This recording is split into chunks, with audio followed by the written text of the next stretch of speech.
Bismillah, Rahman Rahim. Thank you all for joining our August book club. Um, this topic, I guess I say this a lot, but this topic is also very, very dear to my heart because it involves music and uh, and movement and gatherings and chanting and all that good stuff. So I'm really excited to dive deeper into the topic. But before we go deeper into it, um, maybe we can take a few minutes to arrive and be here and be present and allow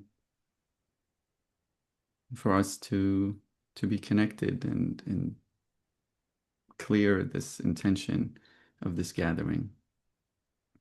So feel free if you're in a position to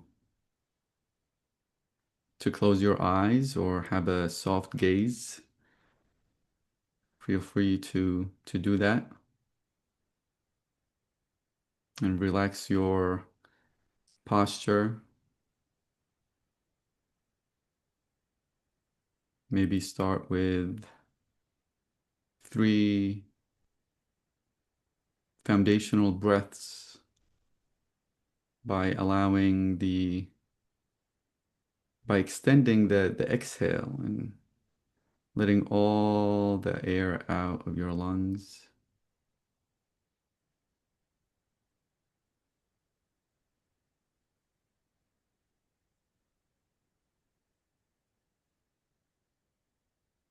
And then releasing and allowing for the inhale to naturally come through.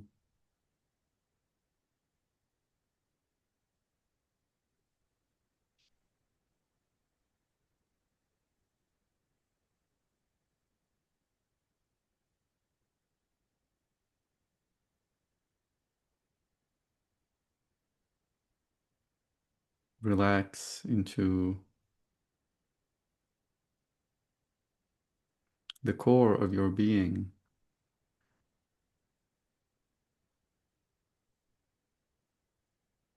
that which is right at the threshold of what you think and feel yourself to be.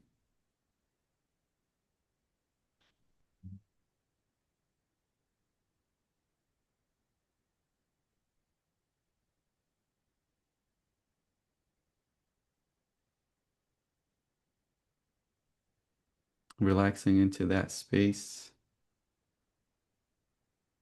that somehow allows for all of us to be connected.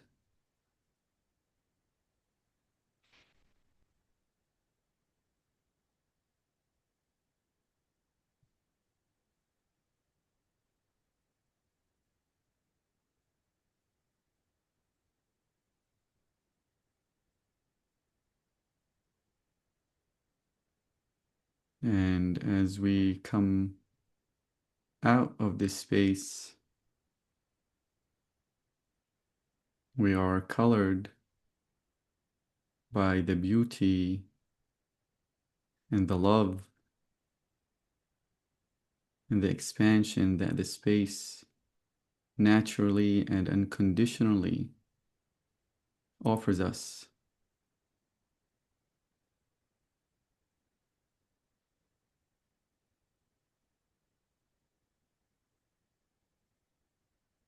And we bring that here among us.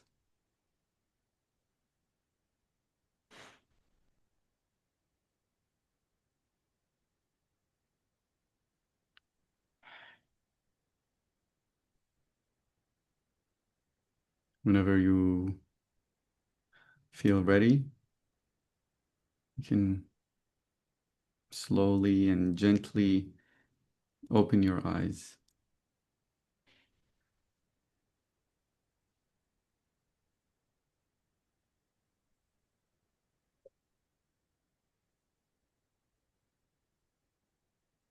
Welcome, everyone, and thank you for making the time to be here tonight. Um, yeah, tonight we are talking about sacred ecstasy. We're reading this chapter from Yuval Ron, who currently I'm taking a course with, um, a uh, sacred sounds of Abrahamic faiths that he's offering, and it's a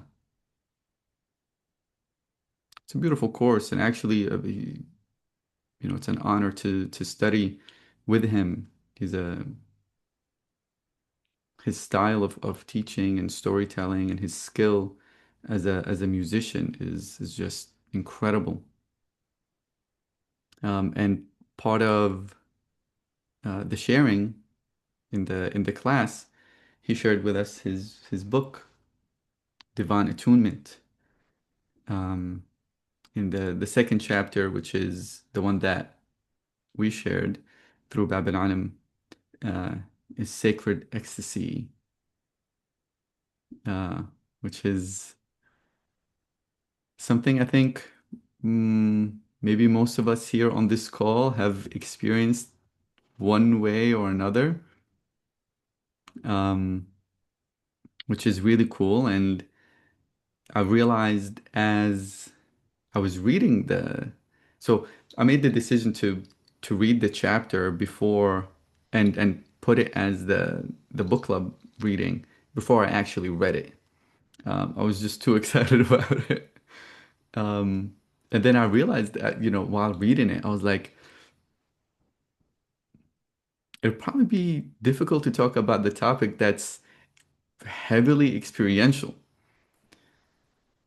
right? So I recognize the challenge in that. Um, and yet, I also feel that it is also important to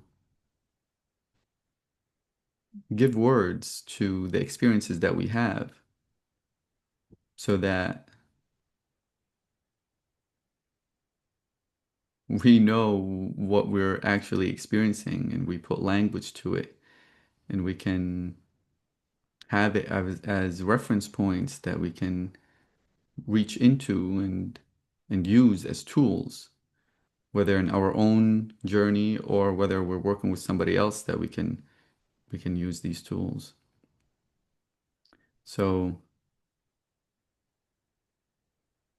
yeah, I'm really excited to hear um, from from all of you about those sacred ecstasy, those moments that we've shared. Um, but I'd, maybe, yeah, maybe let's hold that thought just a little bit, Paul. Maybe let's start with well, actually, go ahead, Paul, because maybe after that we'll read from the book. yeah, okay. In reading the book, I had a number of associations.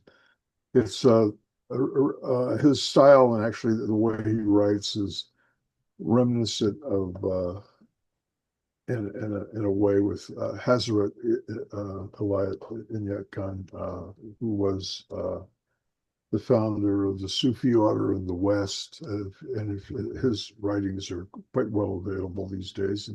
And even Zia, who's his grandson, uh, uh, uh, uh, wrote a forward to this so that you can see that this idea of a universal music. Uh, but I wanted to go back to the earliest um, times for divine ecstasy in my life, which means I'm a young adolescent. And I haven't, I don't think I'm kind of just reading in mysticism in general. I've been reading in mysticism my whole life. So, but I'm still young. I'm quite young, probably about 14. And I was up going to a dance and I forgot to wear a necktie, so they threw me out of the dance, wouldn't let me go. And I was walking back home to get a necktie ostensibly, and it was easier to walk a couple of miles than it was to wait for the streetcar. And as I'm walking along, I remember a couple of things. One is one of the earliest poems in the English language, which is called the Amaran, which goes, "I am the brook and I am the trout, and I am the brook, and I am the stream, and I am the rain." But uh, that wasn't particularly what I was remembering. I think I'd also been reading some Walt Whitman. And I started doing some very simple. I just started looking all around me. And I said, I'm that fence, and I'm this sidewalk, and I'm this street, and I'm that streetcar that's passing by, and I'm these cars going by, and I'm the wind that's going through my things, and I'm the light. And I went on and on and on and on and on with this simple, completely identifying with every experience that I was having and everything that I was seeing and the whole world around me. And it was, I am, just I am, I am. Amen, amen, amen. I am. So by the time I walked my 2 miles and got home, I really was in no mood to go back to the dance. I never did get my dance that night. But I did become aware that I had hypnotized myself into a exaltation, and Hmm. I'm still quite young. I don't quite know what this is. I don't know if it's just really self hypnosis or pure arrogance. Saying I am everything is pretty what's the word presumptuous. And despite my limited analytical skills, I did realize that it gave me this exaltation, and so I was reminded of that. Also, the thing I would quiz from us as we think about ecstasy is if you can recall in your own life, from your own experience, in your own way, some of your earliest inklings of the ecstatic. And that's all I want to say right now. That's beautiful. Yeah, and having that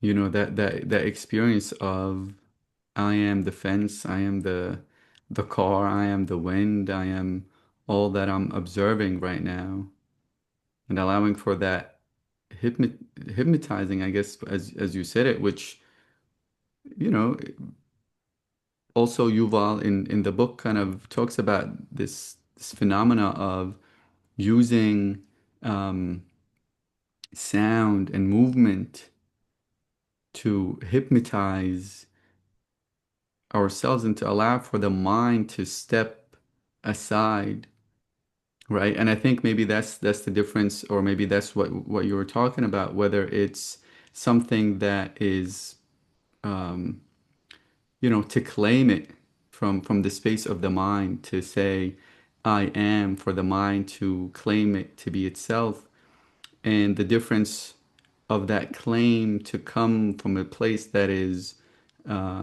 where the mind is not active, where the intellect is not active,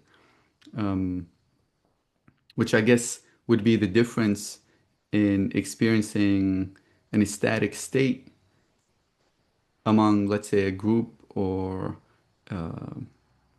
using tools like music, and movement and drumming, chanting, all that kind of stuff.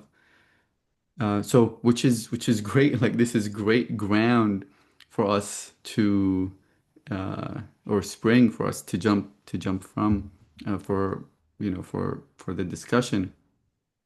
Uh, this is one thing that I kind of uh, first thing that stood out to me as as a musician when I first read this chapter was in the beginning when he said that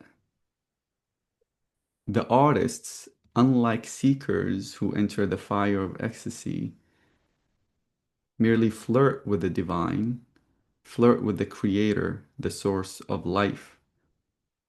Um, and this distinction, I think, is was a shock to make the distinction between the artist who's in that role and the seeker who's wearing a different robe, I guess, or a different role. Um, but with that said, and with what Paul has shared with us also about this internal hypnotizing and this ecstasy, I would like to open the floor for first impressions of what, when we say sacred ecstasy, what is it really that lands for you when you hear that term? Any specific experiences? Um, is it as tangible? And did you feel that the writing actually spoke about an experience that you've experienced?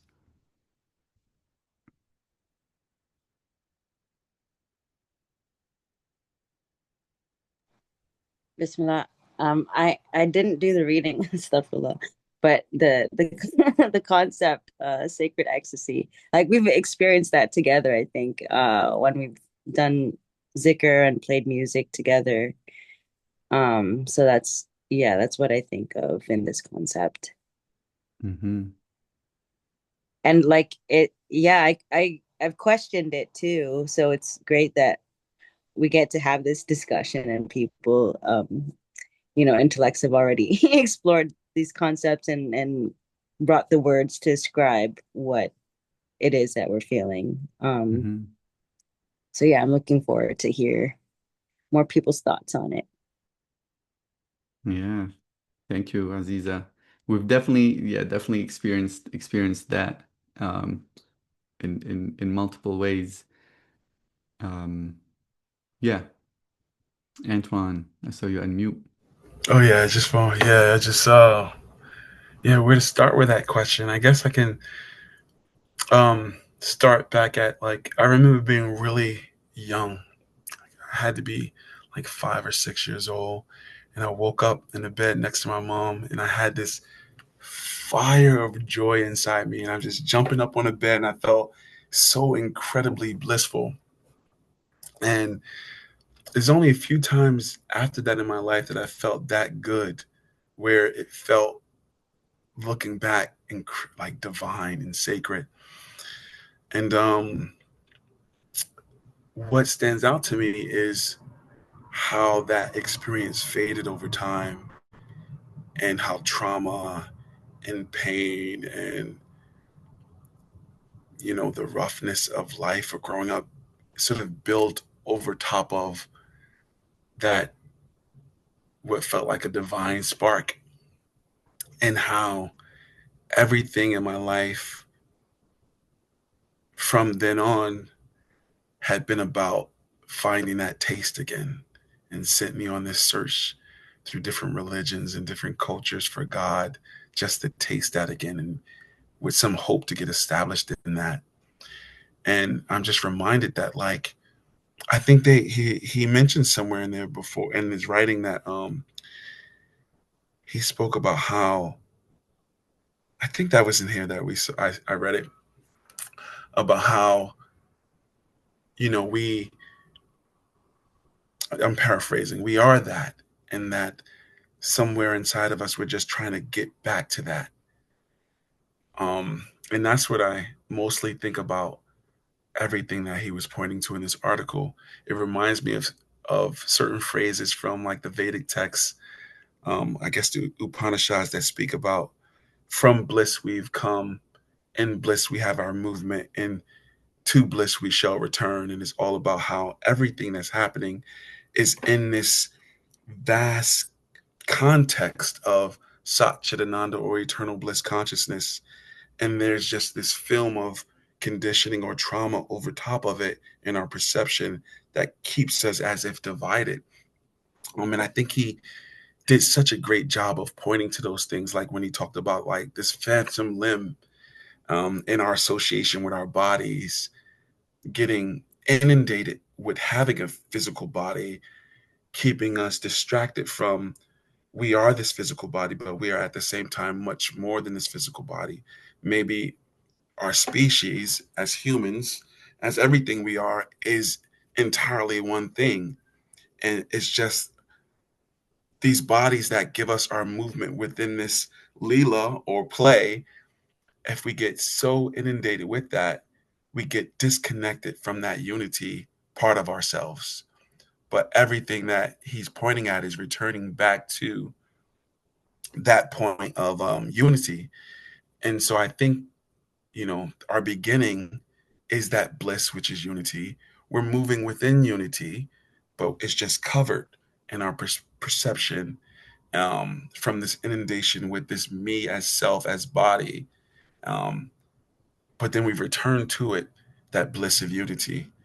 Um, and so, in my own journey from a little child to tasting it, and then being covered with trauma and roughness and this connection to the body that overshadowed this unity aspect of what we already are, and then tasting it again throughout my practices and stuff like that.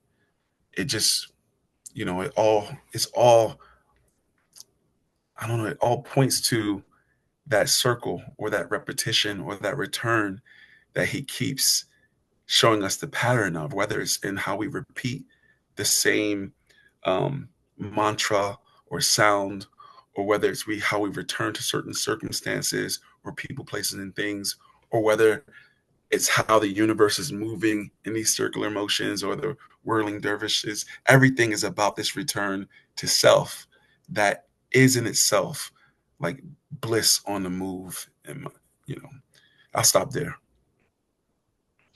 I love that. Bliss on the move.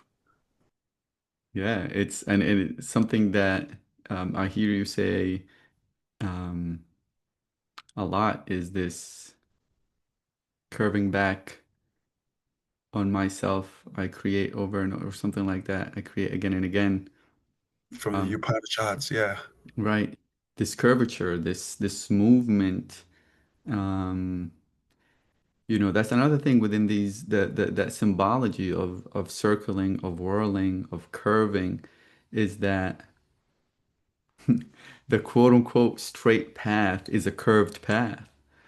Um, and it's yeah, there's this motion of going in, and from that kind of the Big Bang taking place, and even in the reading,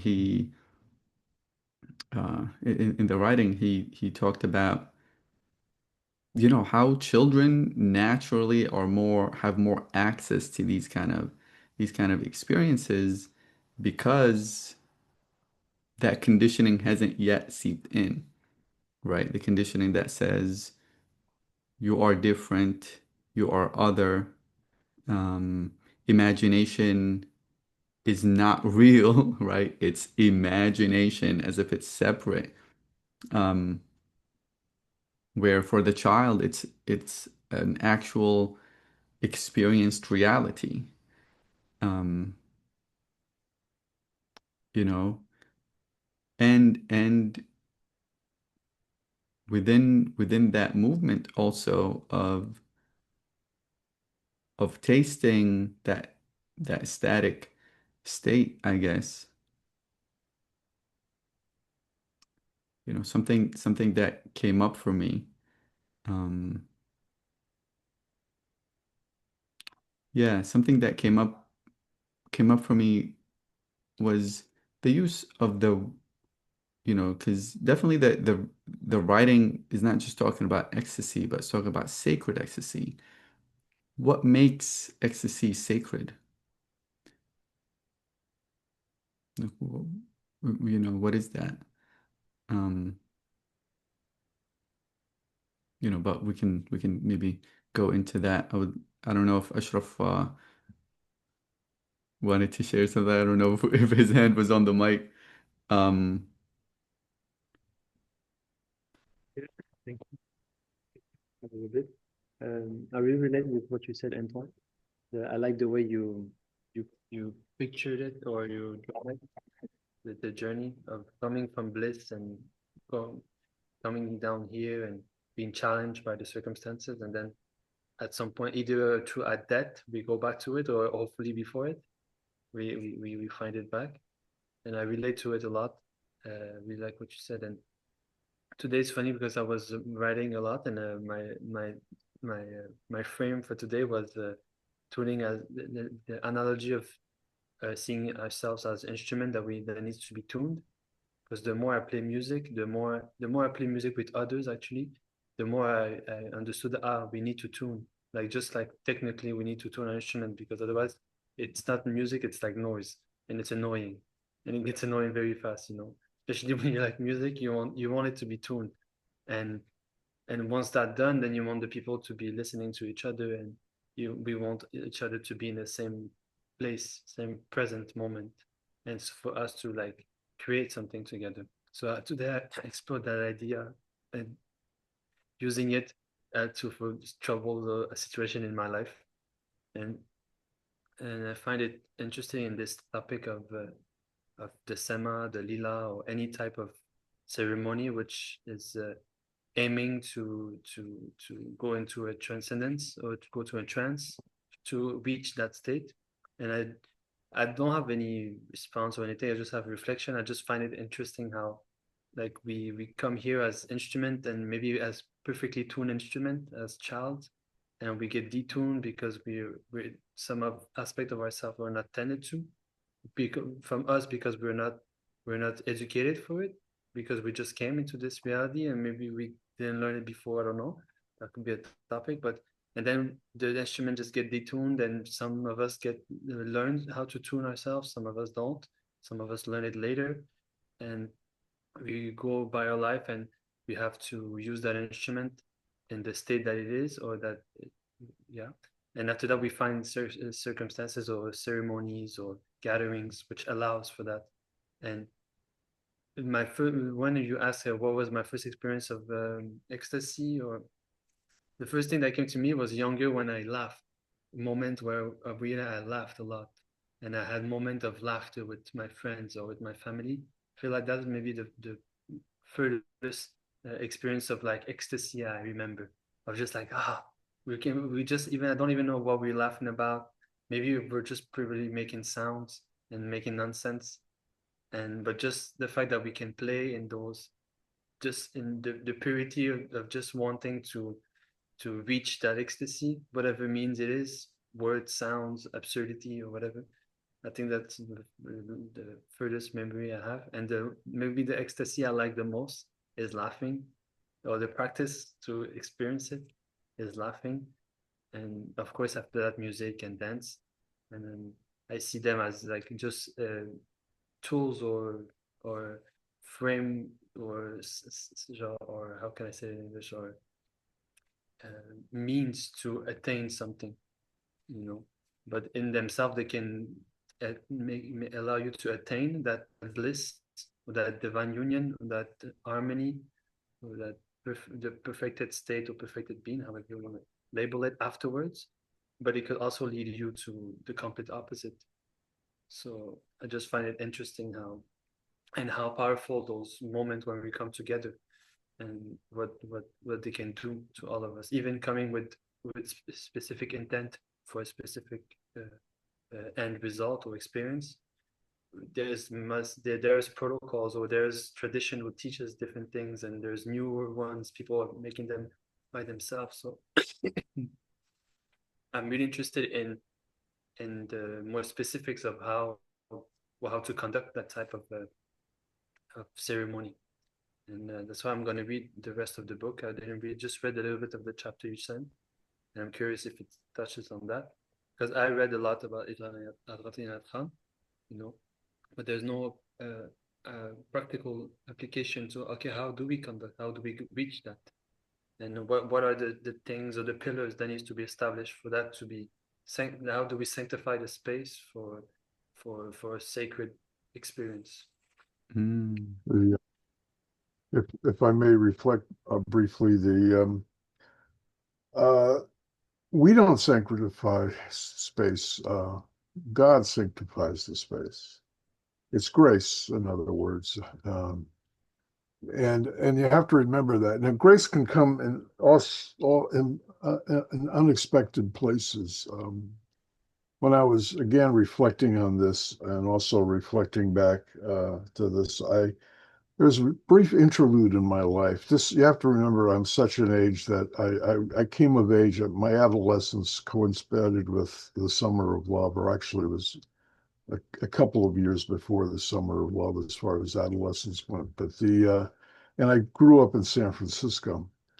So, so my adolescence was a culture storm. And if anybody's read about the 60s, you may understand what that was. It was a huge implosion of ethos. A lot of the old stilted values of post-World War, 1950s Cold War angst blossom into this little strange, psychedelically fueled flower child thing, which was beautiful for a second and then immediately wilted with too much methadone and too many hucksters and too much love turned into sexual exploitation. But that's neither here nor there. And everybody had a different Haight-Ashbury.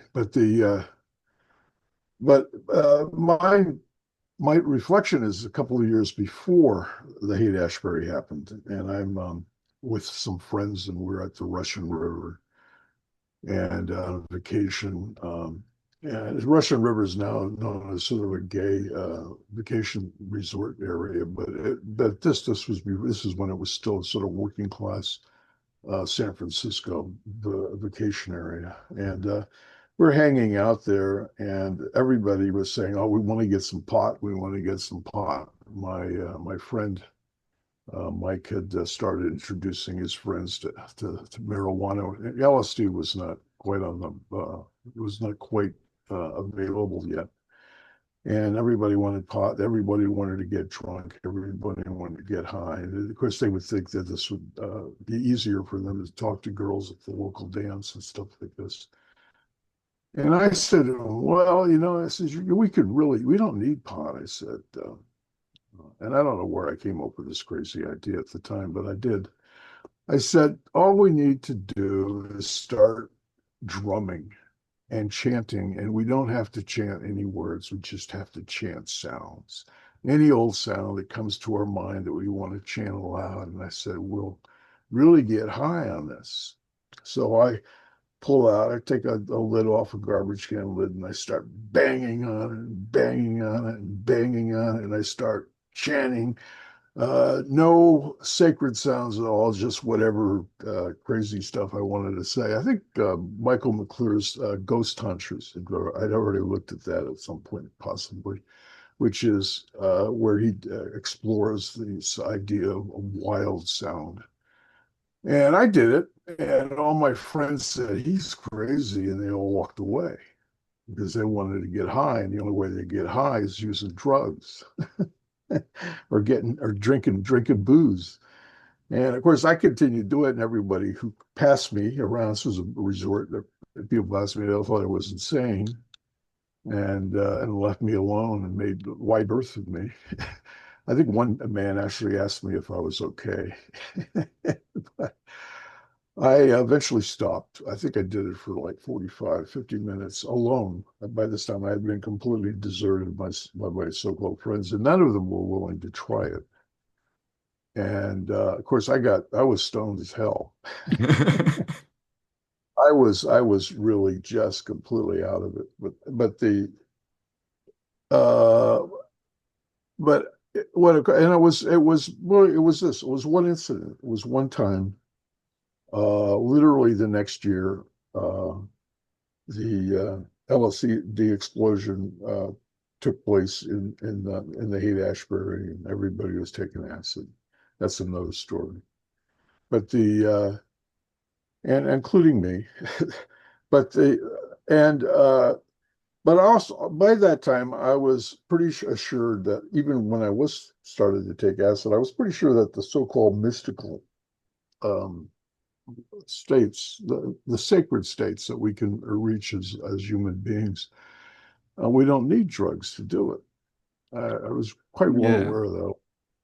I You think can do that's it through, you know, mm, sound. well, You do it through that's all these. yeah, that's the right. That's the argument that even in that Yuval Ron is talking about in his book, right? And I think you also brought something interesting, Paul, which was um, kind of on the spectrum of what Ashraf was talking about, um, which is so there is a recognition, and I love that concept that Ashraf brought up that the individual, the vessel, the body, here we are instruments that somehow, just like the regular other instruments, go out of tune, right? Too much humidity, too much dryness, not enough, uh, not taking care of the instrument itself, not oiling it up, not, you know what I mean? Um, and and this is another thing that in the writing that Yuval talked about was how the musicians provided a runway from which the mystics fly higher and reach an ecstatic state, that true fire, as he called it. And this um, having to allow for that experience to take off in such a way, having that harmony, having that all instruments be in tune, whether the instruments are human bodies, which is the voice being the first instrument, right? Like having a harmony between the voices that are chanting, having harmony between the different instruments, whether one's playing the sitar, one's playing the saz, one's playing the oud, one's playing the guitar, whatever the instruments are, and the drums, right? The drums have to be in tune with these other instruments as well. Creating experiencing something where all of these instruments are in tune definitely allows for a much smoother and quicker liftoff, if you will, which I believe what Ashraf was talking about, as far as like even just jamming with friends, at some point, if things are not in tune, if things are not in harmony, it's like the ear just can't, you know, a, a refined ear can't handle it. It's like, it's too much. There's a small little resonance that a dissonance that does not sit there. And yet, at the same time, these experiences that you talked about, Paul, and you brought up, which is like no perfection whatsoever is needed, and it's completely instinct is coming, this deeply tribal, drums are all kinds. Matter of fact, you don't necessarily need drums. You can have two sticks, you can bang on wood, on plastic, on whatever. And as long that one can allow for the brain or as Yuval said, that uh, you know, that busy monkey or whatever, that monkey is going to sleep. As long as that is established, the same ecstatic experience is felt, right? So, that's something that I myself find interesting, because coming back from a semi retreat in Vermont this past weekend, there was a hiccup in the beginning. And that hiccup was what Ashraf was talking about. The tuning of the instruments and the sound for the main musician was not right. And that musician could not play or could not perform, really. It was just too much. And he has refined listening, and it just stopped him from really dropping in and leading and taking off as the captain of the ship, of that space. And yet, because that intention of the group was already set, the drums took over, and the chanting took over. And somehow, and it took time, it took like about an hour or so for that harmony to find itself, right? And once that harmony was found, it was almost like a graduation of the space took, it emerged. The space itself just graduated, it uplifted. That that presence was okay, you know. Um, and then, funny enough, musicians found that harmony and were able to play again. And that sound was, and then the sound itself did the heavy lifting as well, and the drums kind of, took a back seat. So that's an area that I'm also just um, reflecting on as far as the experience itself. Like, what is it that really allows for these experiences to take place? I know that music plays a huge part, because, and that repetitive music, especially for me, it's drumming. It's one thing to like I just have it's the same thing over and over, same loop, like it's the same thing, and like boom, gone. And at the same time, different different maqams, different modes, musical modes, create a different posture internally that allows for a deeper exploration and space to be reached. So it's a nice um I feel like it's a nice perspective that Ashraf brought to the table, and Paul, like these different experiences that one requires for things to be okay. There's a technology and tradition that figured out when this particular musical mode is played, this kind of effect is going to take place, this kind of healing is going to take place, this kind of space will be created. And on the other end of that, really none of that is needed, and just a repetition of a drum or a chant, not even chant, just sound, like primal sounds, can still create that same effect, um, which is definitely a fascinating uh, phenomena. And it's something that we definitely, as maybe the majority of us here right now, have experienced in sema ceremonies, where each time it's completely different and there's so many hiccups and so many things, but somehow we get out of it, mm, you know, have experienced something, and that something is a deeper um, deeper parts of the core of our being, I guess. I wanna kind of go back to that idea of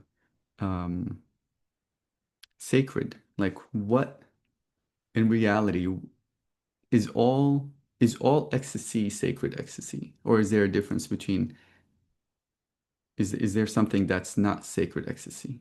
Like, what is that?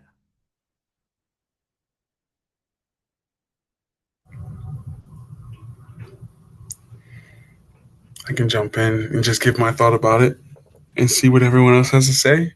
Um, they say this thing at my university. They said knowledge is different in different states of consciousness, and so what ecstasy means probably has a different lens in whichever state of consciousness that you're in.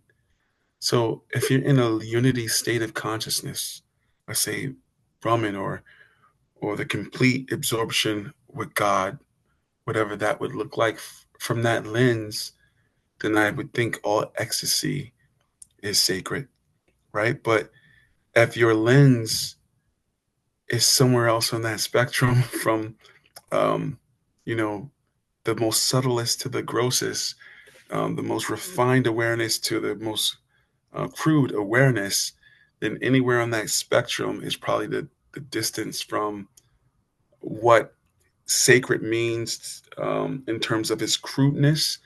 And I mean, ecstasy means in terms of its crudeness, or what ecstasy is or means in terms of its sacredness. That's how I'm thinking about it. It depends on the lens or the experience of that physiology.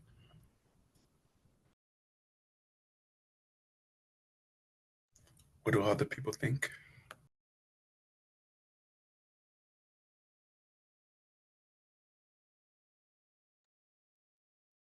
Mm. Still trying to think about what you shared. So depending on the state of consciousness of which the individual is in, ecstasy can,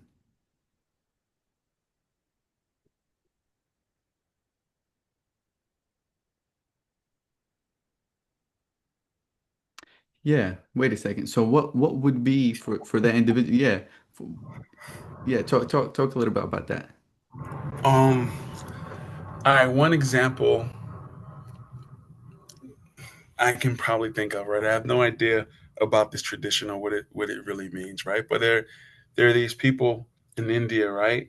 I can't remember what they call them, but like as a part of their austerity, they hit themselves with like these things, and certain people see it as penance, but some of them are experiencing ecstasy or bliss when they do that to themselves.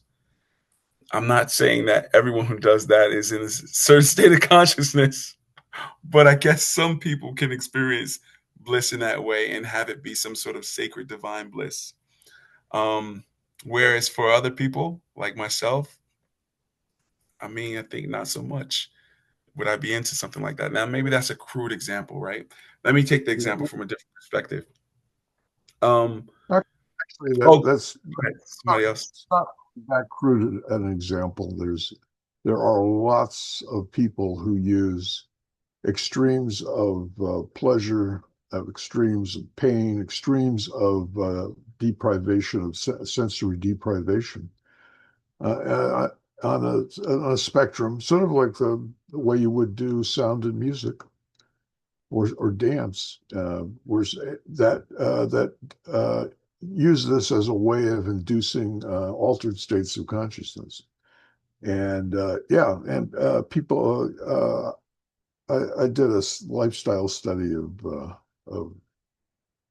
of people who live a lifestyle of S&M role play. That's their entire life is devoted to. This was years ago, and things have changed so much. This was like 30 years ago, so things have changed so much that I can't say that I could say what I was seeing was normative. It was in San Francisco, and but the and I was curious, what the hell am I doing with these people? Why am I here? Because I'm not a masochist. I'm not a sadist. I mean, I'm not I don't find extremes of sensation one way or the other as any kind of inducement to ecstasy or bliss. Uh, but that's not what I want to talk about. That um, version. But the question really becomes for a lot of people, definitely for what we'll call vanilla religionists. These are people in which, if you were doing those practices, you're hanging out with the devil. Uh, you would find that very hard to believe, really hard to believe that there are some people who can only find a balance within themselves by being at extremists of pain, extremists of sensory deprivation, and that only in that do they find um, a satisfaction, a way to link the two. Because what normal people have, which is just enjoying touch and enjoying the quiet, enjoying a simple gaze, that doesn't touch them because of their own life, because they've been traumatized, to be honest with you. I mean, almost everyone who lives that lifestyle, even though they don't necessarily admit it, have been traumatized one way or the other. But I don't want to make that, some kind of blanket statement. I'm not a psychologist. I'm not an academic. But like one of the things somebody said earlier was about laughter. Laughter is ecstasy. That having just a spontaneous laughter. Well, as you may have heard, it was just a few years ago, there was a worldwide thing. I think it came out of China or Hong Kong, in which they had periods of time where people would get together and they would laugh. And they would laugh and they would laugh. They used to try to have jokes and start people off, but they soon realized that they didn't need jokes. All they had to do is have people laugh, and other people would laugh, and the laughing would become contagious, and it was a profound relief. It just broke open all the scales and the worries and the tightness in our bodies that we carry around with ourselves. Unconsciously, the laughter releases that little explosions of joy, explosions of for no reason at all. And they'd do this for 15, 20, 30 minutes, an hour, and then they'd say, thank you, goodbye. They'd all stop and they'd go on their merry way. And they would meet in parks and they'd meet in various places. I don't know if this is still going on, but it was a phenomenon. And there's some truth that such a thing would work. Uh, the Yeah. well, that, actually I did have something I just wanted to share very briefly without getting too is in terms of sacred and what is sacred.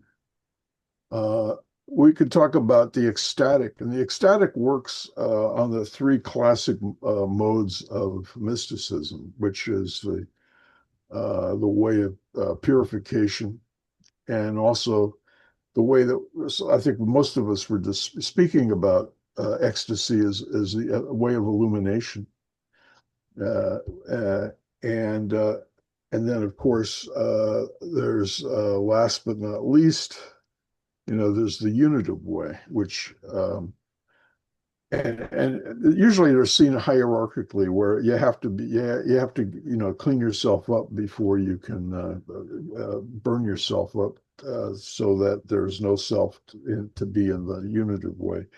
But I really think that's a misunderstanding.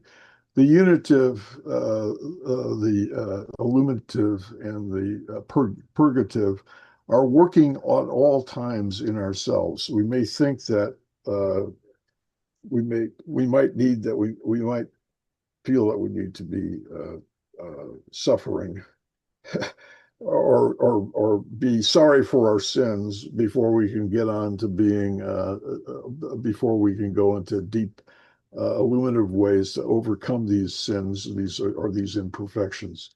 Uh, but I really think that yes, they can be seen hierarchically, but they really are simultaneous at various levels of our awareness. Our awareness is total. It's a whole. It's a complete whole. Always, it's a whole. It's never not a whole. Though we are usually only aware of a little tiny pin dot of it. So we focus like a flashlight in the dark, even though it's a big, bright spot. And uh, and so we think that we're one place or another place or another place. If we open ourselves up to the grace, the divine, um, um, the mystery of God, you'll see that God will take you in all those places simultaneously. That's a fact. Yeah, That's a, that's the beauty of it. yeah, that's a fact. That's so beautiful, Paul. And So, um yeah, and I mean, you touched on a lot of different points, and I see Ashraf has his hand raised. So remember what you're saying, Ashraf. Hopefully that that's not lost. Um, but just to kind of touch on what you brought up, Paul. Um, these extremes, and kind of riffing off of what Antoine mentioned as far as like, okay, each person's uh, I would imagine if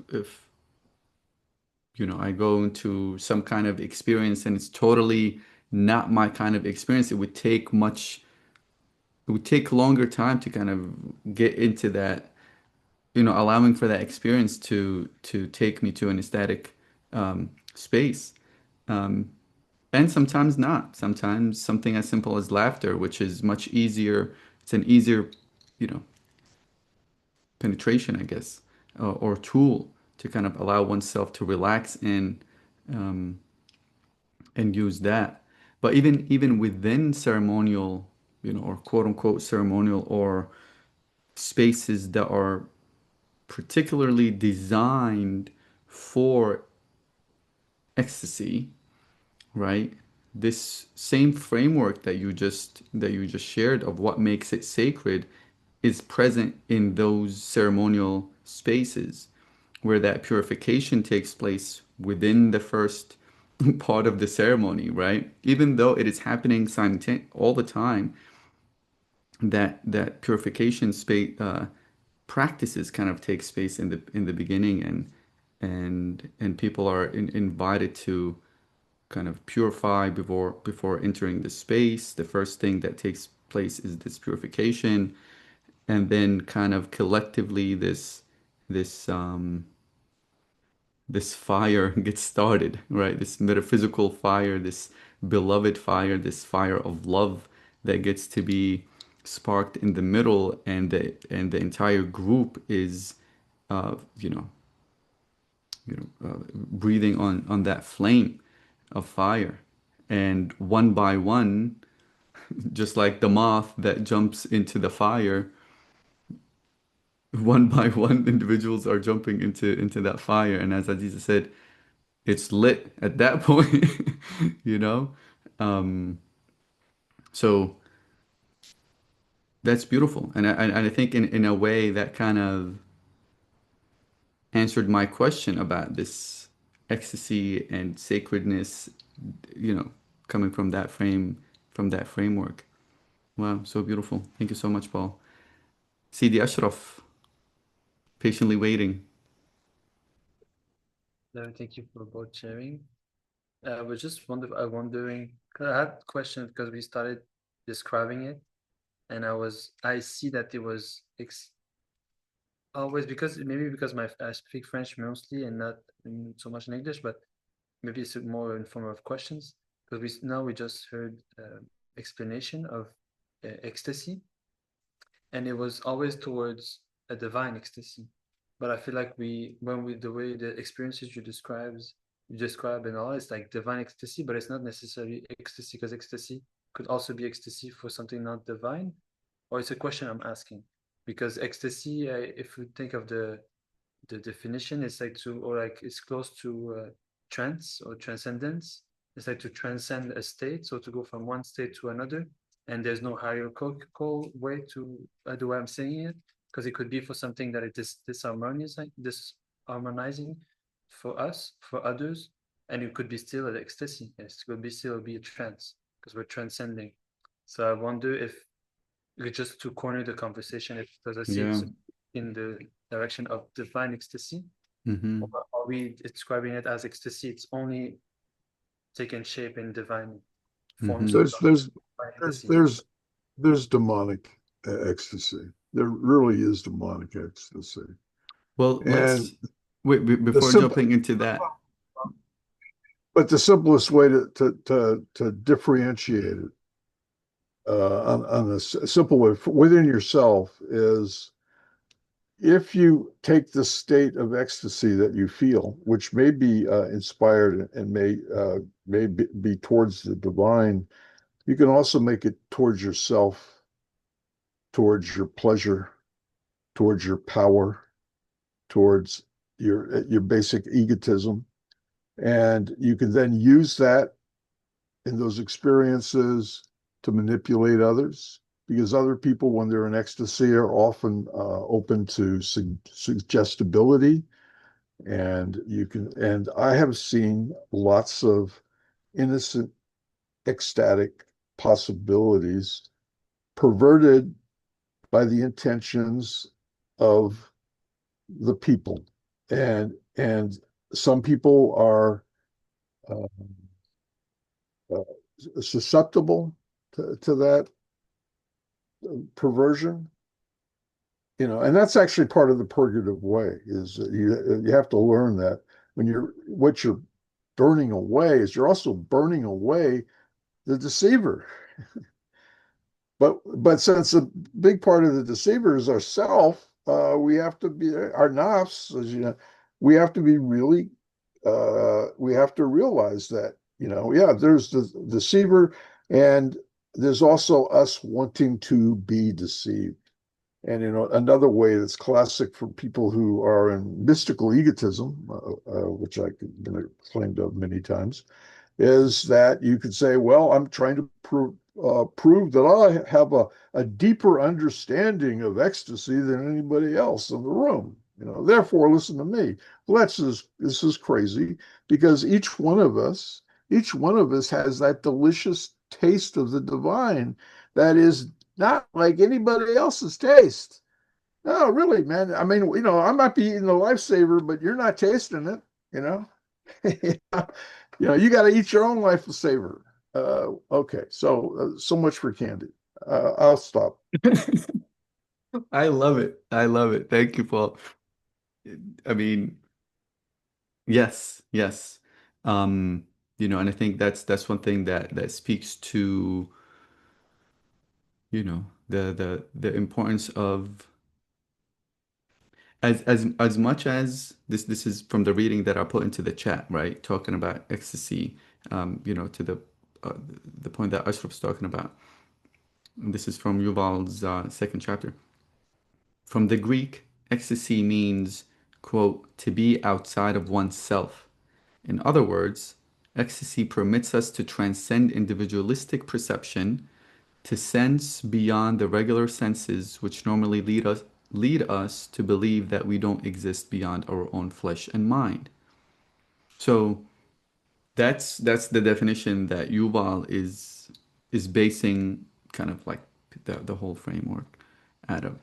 Um, and at the same thing, same point that Paul was just talking about this. As much as we want the mind or this intellect to take a break or to kind of go, there needs to be this idea to allow it or not to give it to one particular person who's going to manipulate, you know, control, take advantage of, spiritually, physically, financially, otherwise, in all different ways, right? That says, I will take you to enlightenment. Just give me your consciousness. Like when those things are hurt, like if I hear these things, thank you very much. I love you. But like Paul said, I'm gonna taste my own lifesaver. And however, there's this kind of what Paul said, this desire to be deceived also, right? This desire to give in, to be used in such a way. It's really interesting, and so allowing for that trust, to be in a space where that quote unquote demonic energy is not there to feed off of our consciousness. Also, at the same time, there's nothing but the divine, right? Like all of that together. Yeah. Antoine. Oh man, you hit it on the head. Like, what is this relationship between that possibility of, you know, the demonic and it being nothing but the divine? And like I'm playing with that back and forth. But before I speak, I wanted to know, I wanted to ask Ashraf whether or not we was your question spoken to? Did it get was it clear for you? Was there something you wanted to say about what you heard before I respond to everybody? Thank you. So thank you for checking in, but no, it's perfect. The way it's unfolding is perfect. Perfect, perfect. Man, I'm like, how can I even like every when you guys were talking, I was feeling so much, and I'm like, I don't even know if I really have the words to completely articulate what I was feeling as you guys were saying everything you were saying. Um, but it would go something like this. Um, about this relationship between sort of this idea of the demonic and um, there is nothing here but God moving within itself. And so, like, the way I look at that, like, I have no idea of what I'm saying is not the truth.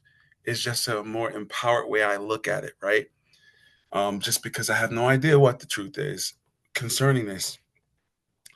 But I feel like on one level, there's only ever one thing happening, right? That is this Satchitananda, this sacred bliss consciousness moving within itself, right? And we always have some access to that. And at the same time, I felt like me and Osama, we was in the car maybe a week or two ago, and I was asking, like, well, how do you come to terms with this idea of that being the case, God being who God is, or nature being who nature is, this universal, divine, bliss, loving consciousness being what it is, and still we have people being obliterated and destroyed, and like, you know, the most horrible things happening at the same time, but yet your God is love, but yet there is bliss consciousness, but yet there is bliss moving within itself. Like, how do you resolve all of this happening with these grand things we're saying about God in the universe? Now, in my head, there's a whole Vedic, Vedantic prescription for answering this question that I haven't really, I'm not necessarily sold on. But again, knowledge is different. It's different states of consciousness. Maybe I haven't tasted it to that level to get that understanding. But how have you made resolve with that? Like, is there some relation between the destruction that's going on the planet and the wholeness that is the love of God and the resonance and dissonance of the instrument?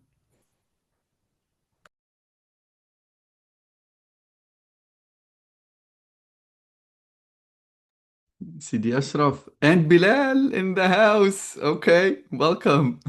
Salam, salam. Hi, I was Salam. hiding. He's like, Bilal, come Mira talk. has an answer. How come I have? Okay, well, that was beautiful the way you just exposed it, and it's something that I think everyone is dealing with. How to balance between the destruction that we're seeing on live stream and the love of God, and whatever, when you turn your face, you see the face of God, either if it's a tree, if it's an animal, if it's water, your friend, anything, right? um we know that we live in kind of four worlds, right? Four realms. I've been hearing a lot about Ibn Arabi or Rumi saying that we live in the dunya, the physical world, the dream world, the imaginary world, and the unseen world. And something I've been meditating a lot. And the physical world is the lowest of frequencies, you know? So what's happening, the destruction that we see, is part of a bigger plan that we don't really know about. And these people dying, they become martyr. So they have direct access to Jannah, to paradise. You know, they are kind of like a test for humanity. You know, because we're the only species that we have choices to say yes or no. Animals don't have choices. Angels don't have choices. Humans have choices. They can say yes or no. So it's up to us today to say that, okay, which path I am choosing? Am I choosing the path where I know the truth? Or am I choosing the path that I'm denying all of that? It's a test. Almighty Allah is telling us, you have the choice, you know? He's giving us the choice. So it's kind of a sacrifice that is happening right now. It's a sacrifice, just like every cultures we see sacrifice, either if it's like sacrificing an animal for a ritual thing or sacrificing something. So for the way I see it, it's like a huge sacrifice that is happening for the humanity to become one. Because the time of, like Sheikh Hamdi was saying this Sheikh Hamdi, if you speak to this person, he's gonna explain very better than me. But we became in an era where tribes and communities don't really exist anymore, if I can say. Either if it does exist because we organize events and all, but it's not something continuous. Today what's happening, it's a collective consciousness. It's a humanitarian consciousness where we do have access of this. Speaking to you, you're like, and how many kilometers away, and I can speak to you.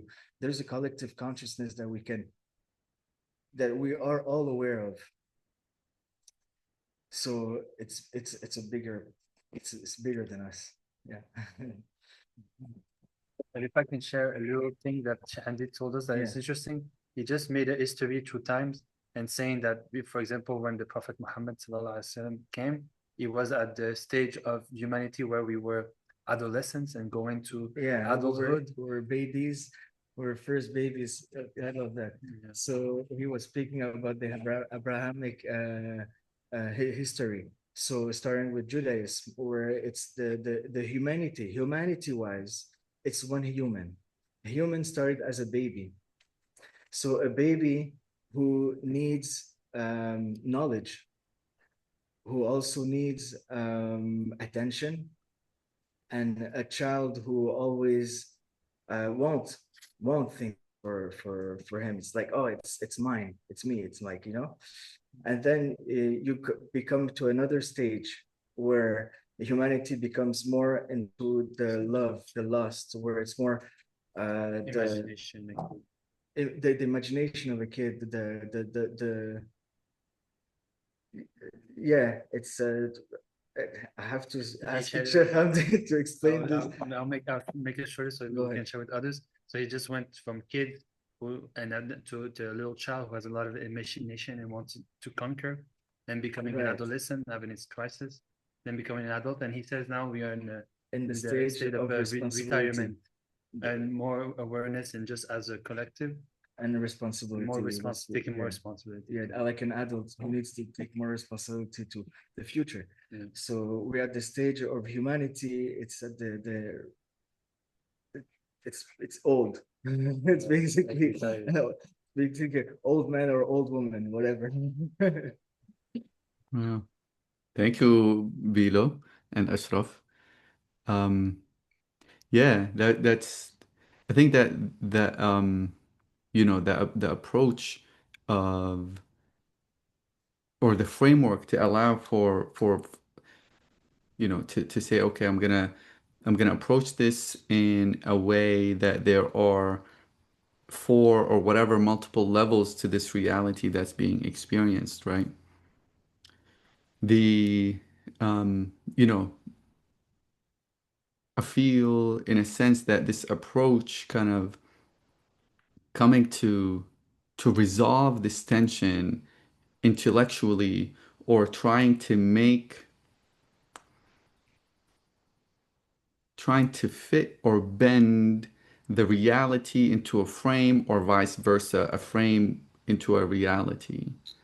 Where what does that mean on a experiential level?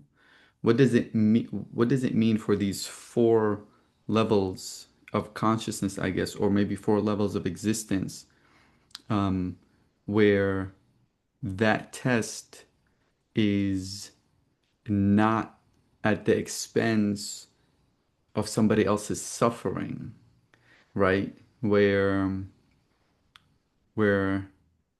and in reality, that's we also, so on an individual level, suffering is happening also, right? It's just there are degrees to which that suffering is taking place. Um, so to distill these frameworks and allow for that to be okay internally as an experiential level, where does this sit? Can I truly, if I experience those ecstatic experiences, those sacred ecstatic experiences, and I taste the sweetness of the divine, and at every turn, I'm almost, as they say in the whirling, I'm turning so fast, I can almost see God. If I just turn a little bit faster, I can see God right there, right?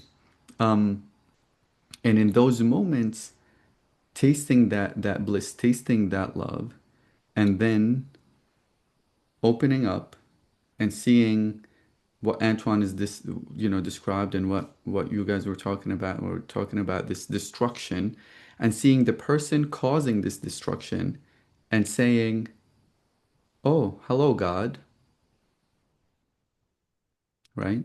Saying the leader or whoever and saying, "Hello, God." God is trying to figure God out, so um, I think yeah, it's really a lot to meditate on, right? Um, and not only to meditate on, okay, how does it show up? How do I deal with the oppressor that's that's inside of me? How do I deal with that oppressor inside of me? As Jesus said, love your enemy as your friend or something like that. Like, can I love the oppressor? Because the oppressor is ultimately God, you know? We have,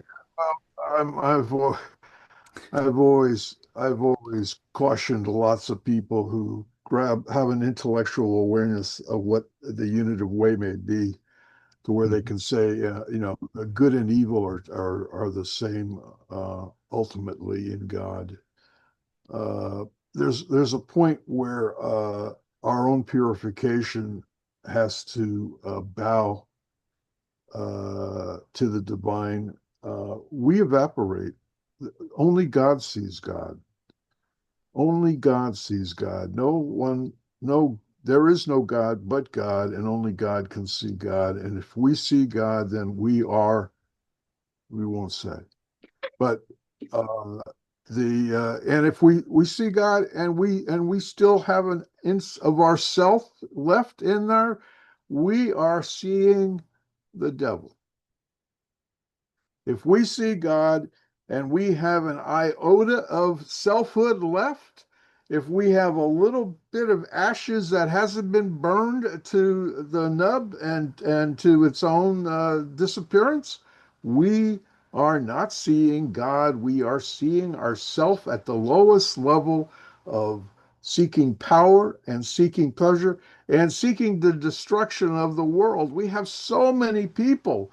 So our whole economic systems are based on destroying the very nest in which we live in. I mean, it is an obscenity. In my own lifetime, within the last 12 years, how many insects have disappeared? Two-thirds, three-quarters of the biomass of insects in the world have ceased to exist. That's going to affect our crops.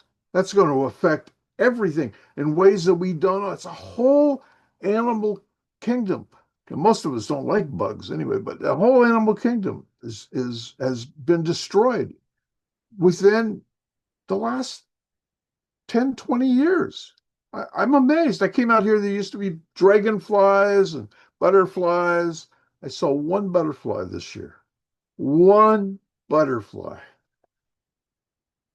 That is an evil that we are doing as I can't go out and fight against the chemical companies and fight against the farmers and fight against all these people who are using these substances. Though those substances are getting into us, they're getting into our water. Plastics is a time bomb that may very well cause the extinction of our species with the ubiquitous of plastics. I mean, okay, I don't want to get into an ecological thing.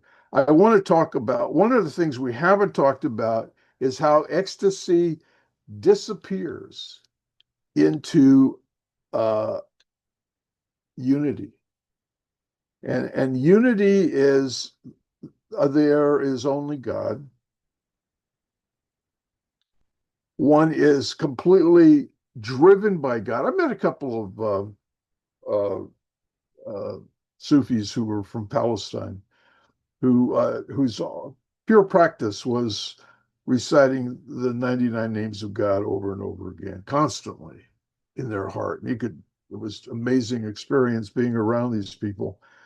But for them, in that, they were constantly within the will of the wisp of divine movement. My love, God's love is identical. There's no difference. But again, that's a complete extinction of this nafs self. And one of the ways the nafs get burned away is through ecstasy, and it's through bliss. But ultimately, if you keep holding the bliss onto it, you hold on to that experience, you're rejecting God. You have to let the experience go and let something utterly other that's more yourself than yourself, which is God. And that is purely grace, purely grace. You can't make that happen. No matter how much you desire it to happen, no matter how you jump up and down and say, this is the only thing I want, the only thing I want. Other people just think you're nuts is what they think if you do that all the time. The other thing that happens is there's a transformation, which is completely unusual. Well, this is where the people blame, which is something that things you realize that suffering is joy, and joy is suffering.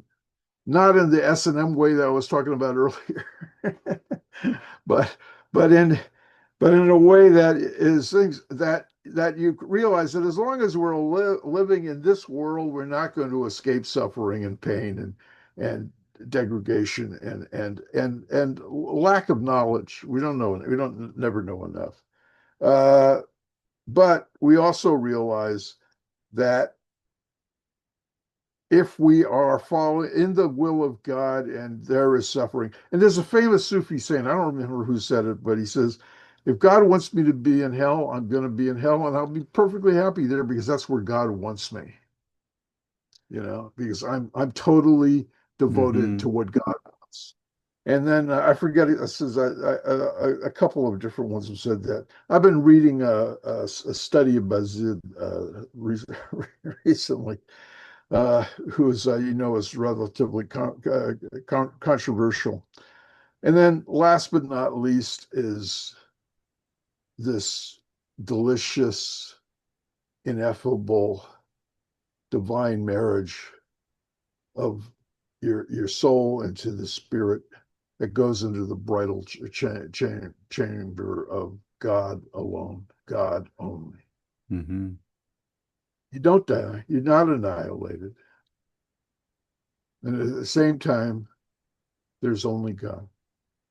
So there is a strange, subtle thing that yes, at the level of purification, you want to allow the nafs to become extinguished as much as seemingly possible. But at the same time, there is still this because God created all of us, as the saying goes, God created all of us because he loves us, and that we are, each one of us in our own unique way, absolutely essential to the divine love affair. Each of us is being called to God in our own special way. And that's all I have to say. Thank Amen. you. Amen. Thank you. Thank you, Paul. Paul coming in hot. I love it. And the transition from from actually a beautiful, quality, this protection quality of of God, of the beloved, of nature, of us, of humans. It's a beautiful, loving quality, right? That kind of mama bear quality also, right? Um, and the ride that you took us on uh,